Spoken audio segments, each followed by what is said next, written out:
Looking over your case and listening to everyone, I came to a conclusion. Yes, Judge, what do you think? You're a man, right? Yes, I am. Which means you're a sinner. Of course I'm a sinner. Which also means you're guilty. Doesn't matter how good you were and what you did, you're guilty. No, here's your punishment. Death or death. Next! No!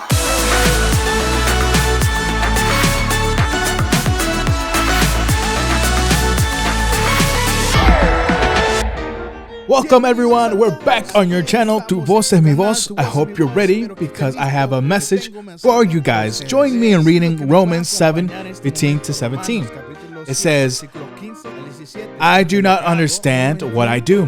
For what I want to do, I do not do. But what I hate, I do. But if I do what I do not want to do, I agree that the law is good. As it is, it's no longer myself who do it, but the sin living in me. I don't know if at some point of your life you felt that when you're alone, looking around, someone is watching you.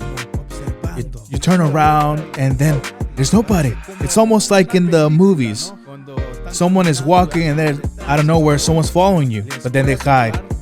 I want to share something that is watching you at every moment, 24/7, all year long, and it doesn't take a break. I've titled this message, The Law Watches Me. It's looking me, observing.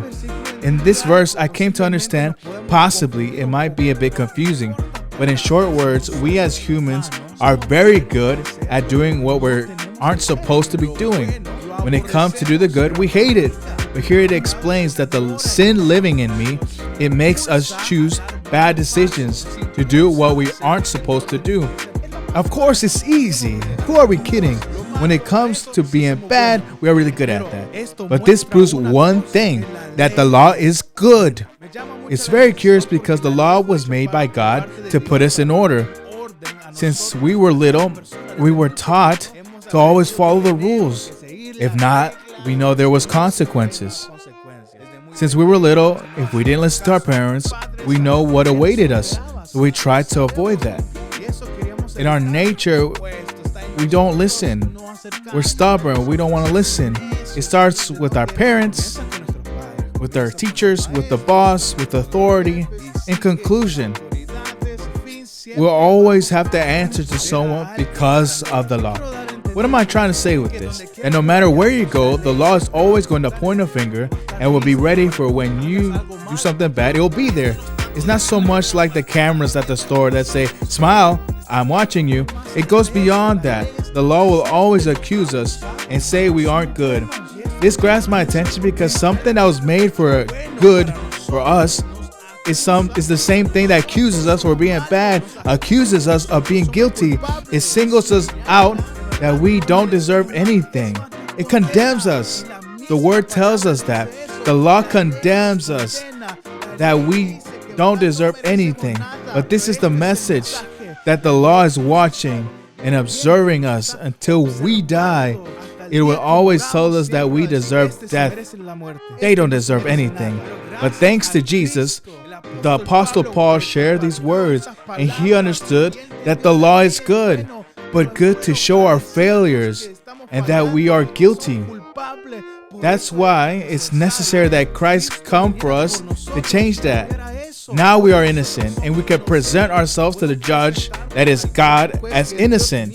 But if Christ isn't in our life, then forget about it. You're better off to extend your arms out and tell him, just take me as I am. I am guilty and I deserve death. But if Christ is present in our life, then he can break the shackles of slavery that the law itself put on us, on our hands. He's the one that gives us freedom, so we aren't overloaded by our own sin. So remember that the law is watching us, looking at us, but it's time to escape the fear. Time to lift our heads up and to feel innocent because the one who died for us. Now we can walk freely because Christ has freed us. I pay attention to the order of earthly laws, but my life is founded and guided by the faith that I have towards Jesus Christ.